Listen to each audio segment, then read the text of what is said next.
प्यारे बच्चों, मैं धीरज शर्मा करेंट फ्री क्लासेस में आपका स्वागत करता हूं। हम लोग एनएलएम की क्यूज डिस्कस कर रहे थे, जिसमें फर्स्ट क्यूज में हम लोगों ने एफवीडी डिस्कस किया था और इक्वेशंस बनाकर क्वेश्चंस को सॉल्व किया था। आज हम लोग उसी के आगे कंटिन्यू करेंगे। तो सबसे पहले आज हम लोग कुछ पॉइंट्स जो आपके इंपॉर्टेंट हैं उनको बता देते हैं, फिर उसके बाद आगे क्वेश्चंस को कंटिन्यू करेंगे। ठीक है, देखिए पॉइंट्स हमारे देखिए क्या है कि जो फोर्स हमारा होता है न्यूटन सेकेंड लॉ से होता है rate of change of linear momentum यानी डीपी ओवर dt, और उसको फाइनली हम m इक्वल टू ए लिखते हैं। m हमारे यहाँ पर क्या है, कांस्टेंट है। अगर हम एवरेज फोर्स निकालें तो जाएगा delta p upon delta t, यानी p यहाँ पर क्या हमारा है, लीनियर मोमेंटम। ये हमारा है लीनियर मोमेंटम। क्लियर? ठीक है, तो ये हमारा एक बेसिक फॉर्मूला हो गया, बिल्कुल सेकेंड लॉ से वन निकलता है, न्यूटन सेकेंड लॉ से। उसके बाद हमारा इम्पल्स जो होता है इसको बोलते हैं effect of force with time, या कह सकते हैं action of force with time. ये हमारा हो गया I equal to F D T integral या F average into delta T, जो फाइनली डेल्टा पी के इक्वल होता है, जिसको हम लिख सकते हैं डेल्टा पी या M V minus U. Okay, area under the curve हमारा जो होता है एफ टी कर्व, वो हमको इम्पल्स बताता है। यानी कोई एफ टी ग्राफ हमको दे रखा है तो उसका अगर एरिया निकालेंगे तो हमको इम्पल्स बताएगा। ओके, आगे बढ़ते हैं। देखिए जब फोर्स के हम कंपोनेंट की बात करते हैं तो हमेशा देखिए resolve the force into perpendicular components, यानी कंपोनेंट हमेशा कैसे होने चाहिए, परपेंडिकुलर होने चाहिए, किसी और एंगल पे नहीं। इसीलिए हम बोलते हैं रेक्टेंगुलर कंपोनेंट आप रिजॉल्व करेंगे। एक्स एक्सिस में हो सकता है, वाई एक्सिस में, या incline plane and incline plane के परपेंडिकुलर हमारा हो सकता है। ठीक है, आगे देखते हैं।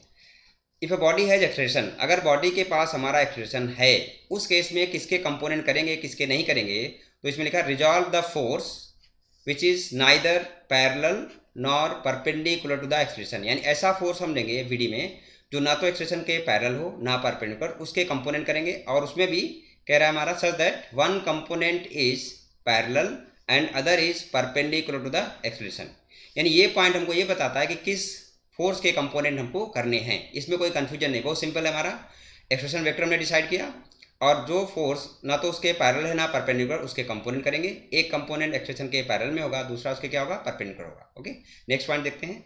Net force on A massless object is always zero, अगर किसी बॉडी का मास जीरो है तो वहां पर आपका एक्सलेरेशन कुछ भी हो उस पर नेट फोर्स क्या रहेगा, जीरो रहेगा। जैसे पुली वगैरह होती है, मासलेस पुली, मासलेस स्ट्रिंग। ओके, चलिए आगे देखते हैं। इसमें हम लोग इस क्यूज में फ्रिक्शन भी डिस्कस करें तो थोड़ा फ्रिक्शन बता देते हैं। फ्रिक्शन फोर्स जो हमारा होता है opposes tendency of relative motion, देखिए, और दूसरा हमारा रिलेटिव मोशन। ये मोशन का अपोज नहीं करता है, ये टेंडेंसी ऑफ रिलेटिव मोशन और रिलेटिव मोशन का अपोज करता है between two surfaces in contact. जो दो सरफेस कांटेक्ट में है, अगर उसमें टेंडेंसी है रिलेटिव मोशन की तो फ्रिक्शन लगेगा, या रिलेटिव मोशन हो रहा है तो फ्रिक्शन लगेगा आपका। अब अगर टेंडेंसी है तो हमारा स्टैटिक फ्रिक्शन लगेगा, और स्टैटिक फ्रिक्शन की वैल्यू हम सब लोग जानते हैं, एक मिनिमम यानी जीरो से लेके मैक्सिमम, यानी मिनिमम तो जीरो हो गई हमारी, और मैक्सिमम हमारी जिसको हम लिमिटिंग फ्रिक्शन बोलते हैं उसके बीच ही लगती है। इसको बहुत इंपॉर्टेंट है, इसको ध्यान रखना है क्या कि स्टैटिक फ्रिक्शन की वैल्यू जो हमारी वो फिक्स नहीं होती है, ये एक रेंज है, इसके बीच में हमारा लगता है। और जो सबसे मैक्सिमम वैल्यू होती है F S max equal to mu S into one, इसको हम बोलते हैं लिमिटिंग फ्रिक्शन। ओके, अगर दो सरफेस के बीच रिलेटिव मोशन हो रहा है तो काइनेटिक फ्रिक्शन लगेगा, और इसकी वैल्यू हमारी होती है एफ के इक्वल टू म्यू के इंटू एन, यानी काइनेटिक फ्रिक्शन की वैल्यू हमारी फिक्स है। तो ज़्यादा ध्यान देते समय आप टेंडेंसी देखेंगे, अगर टेंडेंसी है तो रिलेटिव मोशन में केस में हमारा स्टैटिक फ्रिक्शन आएगा, और वहाँ पर आपको उसकी वैल्यू भी फिर डिसाइड करनी पड़ेगी। अब इनको हम क्वेश्चंस के थ्रू आपको कवर करते हैं, तो स्टार्ट करते हैं। देखिए सबसे पहला क्वेश्चन हमारा है, देखिए the body the acceleration of a block of mass 2 kg and 4 kg are respectively. इसमें पूरा डायग्राम दे रखा है, इसमें आपको कह रहा है 2 kg और 4 kg का आपको एक्सलेरेशन निकालना है। तो पहला स्टेप आप एफवीडी बना देंगे। देखिए तो यहाँ पर आपका टी लग जाएगा, इधर आपका 2g आ जाएगा, यहाँ पर आपका टी आ जाएगा, इसका आप वीडी लेंगे तो यहाँ पर आपका आ जाएगा 4g आ जाएगा। ठीक है, यहाँ पर भी आपका टी आएगा और यहाँ पर आपका टी आ जाएगा। देखिए अब ये पुली मासलेस है तो हम लिख सकते हैं एफ इक्वल टू 2t, यानी टी इक्वल टू हमारा आ जाएगा 30 न्यूटन आ जाएगा पर। अब यहाँ पर देखिए टी ऊपर लग रहा है, 2g नीचे लग रहा है, तो टेंशन फोर्स 30 है, तो ये ब्लॉक आपका ऊपर की तरफ जाएगा। इसका एक्शन हमने A1 मान लिया। यहाँ पर देखें तो 4g नीचे लग रहा है और टी ऊपर लग रहा है, तो 4g बड़ा होगा तो ये ब्लॉक हमारा नीचे जाएगा आपका। तो यहाँ पर हम 2 kg का अगर इक्वेशन लिखिए तो हमारा आएगा t minus 2g equal to 2 into A. T हमारे पास 30 है, तो यहाँ से देखिए 30 माइनस 20 इक्वल टू 2a आ गया, यानी A1 इसको लिख देंगे जो हमने माना है। तो A1 की वैल्यू यहाँ से आ जाएगी आपकी 5 मीटर पर सेकेंड स्क्वायर। इसी तरह से 4 kg की बात करें तो यहाँ एक्सलेरेशन डाउनवर्ड है, तो इसकी इक्वेशन होगी 4g minus T equal to 4 into A. तो 40 माइनस 30 इक्वल टू आपका 4a आ जाएगा, और ये हमारा A2 इसका है, तो A2 की वैल्यू हमारी आ जाएगी यहाँ से 2.5 metre per second square. Okay, तो यहाँ पर A1 हमारा आ गया 5 metre per second square, A2 बेटा हमारा हो गया 2.5 मीटर पर सेकेंड स्क्वायर। तो ऑप्शन हो गया हमारा फर्स्ट ऑप्शन। ओके, चलिए आगे बढ़ते हैं, नेक्स्ट क्वेश्चन देखें। Consider the figure, pulley and strings are massless, यानी ये सब मासलेस है, इन पे नेट फोर्स हम जीरो करेंगे, and frictionless, horizontal surface smooth, ये सरफेस हमारा स्मूथ दे रखा है, एक्सप्रेशन ऑफ द ब्लॉक हमको निकालना, इसका ये निकालना। तो सबसे पहले एफबीडी बनाएंगे हम। तो यहाँ देखिए इसका 5G वेट लगेगा नीचे, नॉर्मल एक्शन अपवर्ड, यहाँ पर हम टेंशन फोर्स स्ट्रिंग का सपोज करेंगे, और यही टेंशन फोर्स देखिए पूरी स्ट्रिंग में जाएगा क्योंकि स्ट्रिंग हमारी मासलेस है। तो यहाँ पर भी टी आएगा, यहाँ पर भी आपका टी आएगा, यहाँ पर भी आपका टी आएगा, और यहाँ पर भी आपका टी आएगा। देखिए अब ये जो पुली है इस पर हमारा होगा 2T = 10, यहाँ से टी आपका 5 निकल के आ जाएगा, 5 न्यूटन, क्योंकि ये मासलेस है, नेट फोर्स हमने जीरो कर दिया। अब ब्लॉक जो हमारा देखिए इस पर अनबैलेंस फोर्स टी लग रहा है, तो ये इधर आपका एक्सलेट करेगा। तो ब्लॉक के लिए इक्वेशन लिखेंगे T = 5A। अब टी हमने निकाल रखा 5 न्यूटन, तो हमारा 5 = 5A, तो यहाँ से A की वैल्यू आपकी आ जाएगी 1 मीटर पर सेकेंड स्क्वायर। ये हमारा ऑप्शन आ गया। तो ऑप्शन देख लेते हैं, second is the answer. Okay, चलिए आगे बढ़ते हैं, नेक्स्ट क्वेश्चन। अगला देखिए, force is applied on object of mass 2 kg at rest, यानी इनिशियल वेलोसिटी हमारी क्या है, जीरो दे रखी है, on a frictionless horizontal surface as shown in the figure. Speed object after 1 second, 1 second बाद हमको स्पीड बतानी है। अब देखिए ये हमारा FT ग्राफ है। अब FT ग्राफ के एरिया से मैंने अभी आपको बताया था हम इम्पल्स निकाल सकते हैं। तो 1 सेकेंड रखा नहीं, मतलब यहाँ पर हम लोग होंगे तो इतने रीजन का हम एरिया निकालेंगे, ये एरिया हमारा। तो एरिया इक्वल टू, देखिए अगर हम यहाँ पर लिखें, ये एरिया जो हमारा आएगा वो इम्पल्स के बराबर होगा, इम्पल्स, और इम्पल्स हमारा होता है क्या, डेल्टा P, यानी कि जो एरिया यहाँ पर आएगा 20 × 1, ये हमारा निकल के आ जाएगा m × v - u। अब यहाँ पे 20 = मास हमको दे रखा है 2 kg, देखिए 2 रख देंगे, v हमें निकालना, u हमारा 0 है, तो यहाँ से v निकल के आ जाएगा कितना, 10 मीटर पर सेकेंड। तो ऑप्शन हमारा आ जाएगा 10 मीटर पर सेकेंड। ओके, आगे बढ़ते हैं, next question. If two blocks collide head-on, stick together on frictionless horizontal surface, then the interacting impulse हमको निकालना। देखिए तो सबसे पहले हम यहाँ पर देखते हैं कोलिजन के बाद मोमेंटम का चेंज क्या आएगा। तो ये अब जब कोलाइड करेंगे तो हम यहाँ पर P इनिशियल = P फाइनल लिख देंगे। तो इनिशियली यानी फाइनली क्या होगा, दोनों बॉडीज आपकी स्टिक करके ऐसे, ये दोनों एक साथ आपकी, जैसे 3 kg हमारा है और ये 2 kg है, ऐसे सिंगल बॉडी मूव करेगा। इसकी स्पीड हमने बेटा v1 मान ली। अब इनिशियल मोमेंटम देखें तो 10 × 3 आपका इसका आ गया, दूसरे का 0 है, और इसका हमारा हो जाएगा कितना, 5 × v1, ये हमारा आ गया। देखिए तो यहाँ से हमारा v1 निकल के आ जाएगा 6 मीटर पर सेकेंड, v1 आ गया हमारा।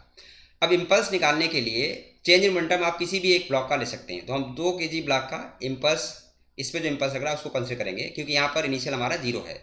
तो इम्पल्स जो हमारा है यहाँ पर वो निकल के आ जाएगा, impulse will be equal to 2 kg के लिए लेंगे तो 2 × 6 - 0, क्योंकि इनिशियल इसका मोमेंटम क्या था, 0 था हमारा। तो ये आ जाएगा आपका 12 न्यूटन सेकेंड आपका निकल कर आ जाएगा आपका। तो ऑप्शन हो जाएगा आपका फोर्थ वन। हमने 2 kg का इसलिए कंसिडर किया क्योंकि इसकी इनिशियल वेलोसिटी क्या है, 0। तो इम्पल्स हमारा डेल्टा P के इक्वल होता है, तो यहाँ से कैलकुलेट करके हमारा आ गया। चलिए आगे बढ़ते हैं, नेक्स्ट क्वेश्चन देखते हैं। अगला देखिए, which of the following is incorrect about friction. अब देखिए यहाँ फ्रिक्शन के रिगार्डिंग हमारी बात है। तो अभी हमने पॉइंट कवर किए कि जो काइनेटिक फ्रिक्शन होता है वो फिक्स होता है। तो यहाँ दे रखा है इन्होंने, if 2 bodies slip over each other, यानी रिलेटिव मोशन हो रहा है, then the force of friction F होगा, इतना होगा। सही है हमारा ये ऑप्शन, ये ठीक है। If 2 bodies do not slip over each other and then maximum friction force of static friction that can act between the 2 bodies is, ये आपका लिमिटिंग फ्रिक्शन दे रखा है, ये भी हमारा सही हो गया। Friction force acting on the body is proportional to normal reaction between the interacting surfaces, ये भी हमारा सही है क्योंकि फोर्स n के प्रोपोर्शनल होता है। तो इसमें ऐसा कोई ऑप्शन नहीं जो गलत हो, तो ऑप्शन हो जाएगा आपका fourth, none of this. Okay, आगे बढ़ते हैं, नेक्स्ट क्वेश्चन देखते हैं। ये देखिए, in arrangement 2 blocks are placed on horizontal surface such that coefficient of static friction between blocks and the floor is 0.2। दोनों ब्लॉक और फ्लोर के बीच हमें कोफिशिएंट ऑफ फ्रिक्शन दे रखा है। Then tension in the thread connected to the block is. अब यहाँ पर देखिए ये पूरा सिस्टम एक साथ चलेगा। देखिए तो किसी भी ऑब्जेक्ट को चलने के लिए जो एक्सलेटिंग फोर्स है वो हमेशा रिटार्डिंग से क्या होनी चाहिए, ज़्यादा होनी चाहिए। तो यहाँ पे चलाने वाला कैपिटल F है, रोकने वाला ज़रा देखिए ध्यान से। तो एक इसका फ्रिक्शन बेटा होगा यहाँ पर, जिसको हम F1 मान ले रहे हैं, और एक इसका फ्रिक्शन होगा हमारा F2। तो सबसे पहले हम यहाँ पर देखिए, चूँकि चलेगा या नहीं चलेगा, हम सबसे पहले यहाँ पर लिमिटिंग फ्रिक्शन कैलकुलेट करेंगे। तो F1 मैक्स ये बेटा हमारा आ जाएगा μ1 × N1। अब यहाँ पर N1 के लिए इसका FBD कंप्लीट कर देते हैं, ये 5G हो जाएगा, यहाँ पर हमारा क्या आ जाएगा, N1 आ जाएगा। इसका देखें अगर, इसमें 3G हमारा नीचे लग जाएगा और आपका नॉर्मल फ्रिक्शन N2 आपका यहाँ पर आ जाएगा। तो ये आपका आ जाएगा 0.2 इंटू 5G। तो यहाँ से इसकी वैल्यू आ जाएगी आपकी 10 न्यूटन आ जाएगी आपकी। ऐसे हम F2 मैक्स निकाल लेते हैं। F2 मैक्स हमारा आ गया μ2 इंटू N2, म्यू दोनों के सेम है तो ये भी 0.2 इंटू N2 हमारा कितना है 3G। तो यहाँ से आपका निकल के आएगा 6 न्यूटन। अब देखिए जब इसको हम पुल करेंगे तो पहले F1 अपोज करेगा, F1 10 न्यूटन लगेगा, वो इसको नहीं रोक पाएगा। फिर इसके बाद स्ट्रिंग की हेल्प से यहाँ पर ये F2 आएगा। तो यहाँ पर लिखे देखिए since F1 max plus F2 max की जो वैल्यू हमारी है ग्रेटर देन F है, तो देयरफॉर सबसे पहले तो एक्सप्रेशन हमारा क्या हो जाएगा, 0 हो जाएगा, एक्सप्रेशन आपका नहीं आएगा। तो ये रेस्ट में रहेगा, पूरा सिस्टम आपका मूव नहीं करेगा। तो यहाँ पर देखिए हम लिख सकते हैं F प्लस F1 मैक्स, ठीक है, F जो हमारा है वो हो गया आपका। उसके बाद इसमें हमारा F1 और T, यानी यहाँ पर T टेंशन इधर लगेगा, तो जो इक्वेशन हमारी यहाँ पर आएगी ये इक्वल आ जाएगा बेटा। F इक्वल टू, हम इसको ऐसे लिख सकते हैं, इसको हम कैंसिल कर दे रहे हैं, F is equal to F1 max plus T। अब यहाँ पर F हमें पता है 12 हमारा, F1 मैक्स हमारे पास कितना है 10 है, तो यहाँ से T आपका निकल के आ जाएगा 2 न्यूटन। यानी टेंशन फोर्स जो डेवलप होगी वो 2 न्यूटन के बराबर होगी, और जो यहाँ पर F2 के इक्वल भी होगी, यानी F2 आपका 6 पे नहीं लगेगा। अगर इसमें फ्रिक्शन पूछता कि F2 कितना है तो वो आपका 6 की जगह कितना होता है 2 होता। तो यहाँ पे आंसर हो जाएगा हमारा 2 न्यूटन। उसने टेंशन पूछा 2 न्यूटन निकल कर आ गया। चलिए आगे बढ़ते हैं, नेक्स्ट क्वेश्चन। अब देखिए, a block of mass m is at rest on a rough incline plane inclination theta. तो हम एक डायग्राम इसका बना लेते हैं, मतलब FVD बना लेते हैं। सबसे पहले ये हमने इंक्लाइन प्लेन ले लिया, इस पर एक ब्लॉक रख दिया और इंक्लिनेशन हमने यहाँ पर कंसिडर कर लिया कितना, थीटा ले लिया आपका। देखिए इसका FVD अगर देखें तो mg इधर लगेगा आपका, नॉर्मल आपका इधर लगेगा, और इसको रोकने के लिए आपका फ्रिक्शन आपका इधर निकल के आएगा। अब ये रेस्ट में हमारा है तो यहाँ पर नेट फोर्स 0 करेंगे, तो यानी F और N का जो रिजल्टेंट है वो mg को बैलेंस करेगा हमारा। यानी ऐसे समझ लीजिए आप इसको, अगर चाहें कंपोनेंट से भी, तो ये कंपोनेंट आएगा mg cos थीटा, इधर वाला कंपोनेंट हमारा बेटा जाएगा mg sin थीटा, यानी mg cos थीटा हो गया mg sin थीटा। तो F इक्वल टू हो गया mg sin थीटा, और N की वैल्यू बेटा हमारी आ गई mg cos थीटा, क्योंकि ये स्टेशनरी है, रेस्ट में नेट फोर्स हमें 0 कर दिया हमने। अब जो नेट कॉन्टैक्ट फोर्स हमारा होता है, नेट कॉन्टैक्ट फोर्स जो उसने पूछा हमारा, देखिए यहाँ पर ना, force exerted by the plane on the block, यानी नेट कॉन्टैक्ट फोर्स आपसे पूछ रहा है। तो net contact force R will be equal to होता है √n² plus F²। Last cues में हमने आपको बताया था कॉन्टैक्ट फोर्स के ये 2 कंपोनेंट होते हैं, नॉर्मल एक्शन और फ्रिक्शन। तो यहाँ से आपका ये इन दोनों वैल्यू रखेंगे तो हमारा R निकल के आ जाएगा mg। तो यानी टोटल फोर्स आपका mg ही लगेगा, जो उसके वेट को, यानी mg का मतलब जो वेट है उसको ही ये पूरा का पूरा इंक्लाइन प्लेन बैलेंस कर लेगा। तो आंसर हो जाएगा इसका mg। चलिए आगे बढ़ते हैं, नेक्स्ट क्वेश्चन। यहाँ पर देखिए, minimum force to hold the block in a place at rest, यानी यहाँ पर इसको रेस्ट में रखना है। तो सबसे पहले देखिए यहाँ पर FVD बनाते हैं। देखिए इसका वेट 1g बेटा नीचे लगेगा, यहाँ पर फ्रिक्शन ही इसको रोकेगा तो फ्रिक्शन आपका ऊपर लग जाएगा, और एक वॉल से नॉर्मल रिएक्शन आपका इधर लग जाएगा। देखिए तो यहाँ रेस्ट में रखना है इसको, अगर रेस्ट में रखना तो इक्वेशन हमारी हो जाएगी F will be equal to n on F will be equal to 1 into G. अब यहाँ पर हमें F निकालना, तो एक कंडीशन होगी since F is always less than equal to होता है म्यू इंटू n। तो F की वैल्यू हमारी कितनी है 1 into g, less than equal to mu. हमारा यहाँ पर अगर देखें तो म्यू हमको नहीं दे रखा है, म्यू की वैल्यू की जरूरत भी नहीं हमारा, क्योंकि मिनिमम फोर्स आपसे पूछा कि कितना चाहिए इसको। तो ओके, तो म्यू इंटू एन हमारा कितना है F के इक्वल लग दिया हमने।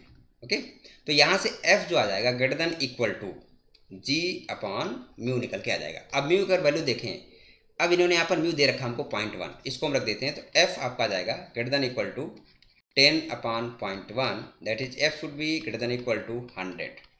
तो यानी मिनिमम फोर्स कितना हमारा हो गया, F will be equal to 100 newton. तो आपका आंसर आ जाएगा 100 न्यूटन। ओके, आगे बढ़ते हैं।